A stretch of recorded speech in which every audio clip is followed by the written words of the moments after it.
মা আজকে এত সুন্দর পমফ্রেট মাছটা বানিয়েছিল না, উফ দারুণ। আমার হাতে যেন এখনও গন্ধ পাচ্ছি। উফ, সকালবেলায় উঠে দেখি বাবা পমফ্রেট মাছ এনেছে। আমারও মাথা গরম হয়ে গেছে। পমফ্রেট মাছ তো আমি খাই না। মাকে বললাম, মা পমফ্রেট মাছ এনেছে, আমি খাই না, আমার জন্য একটু চিকেন তো আনতে বলতে পারতে বলো মা। মা বলে, দেখ ভাইয়ের পরীক্ষা, আমার সময় নেই, আমি একটু রান্না করে ভাইকে পড়তে বসাবো। ঠিক আছে, কী আর করবো মা। আমি বলছি, মা বলে মুখ দেখাস না, আমি সুন্দর করে রান্না করে দেবো, দেখবি ভাত খেতে পারবি। ঠিক আছে, দেখি তাহলে। আমি ঘরে চলে গেলাম, দেখি মা রান্না করতে ঢুকলো, মাছ টাছ কেটে পরিষ্কার করে। ঠিক আছে, আমি ভাবছি যে কী খবর, আজকে দুপুরে ভালো লাগবে না কি, ওই তেল তেলে ঝোল দিয়ে পমফ্রেট ভালো লাগে না খেতে আমার।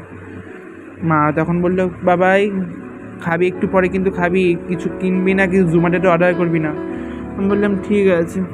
যাই হোক, বসে আছি, দিয়ে হালকা হালকা না সুন্দর গন্ধ বেরোচ্ছে রান্নাঘর থেকে। আমি মায়ের পিছন পিছন গেলাম রান্নাঘরে। মা কী সুন্দর গন্ধ বেরোচ্ছে। মা বলে, কেন এটা নাকি পমফ্রেট ভালো লাগে না খেতে, তো আসবি।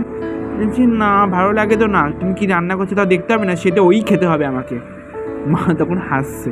বলে ঠিক আছে যা। কিছুক্ষণ পর মা খেতে দেখলো। আমি বললাম, কী হয়েছে বলো। বলে খেতে আয়।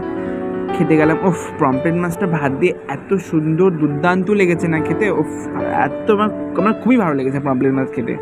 চিকেনও মনে এর থেকে ভালো খেতাম না। আপনারাও ঘরে ট্রাই করতে পারেন। প্লিজ ভালো লাগলে লাইক কমেন্ট শেয়ার করে দেবেন।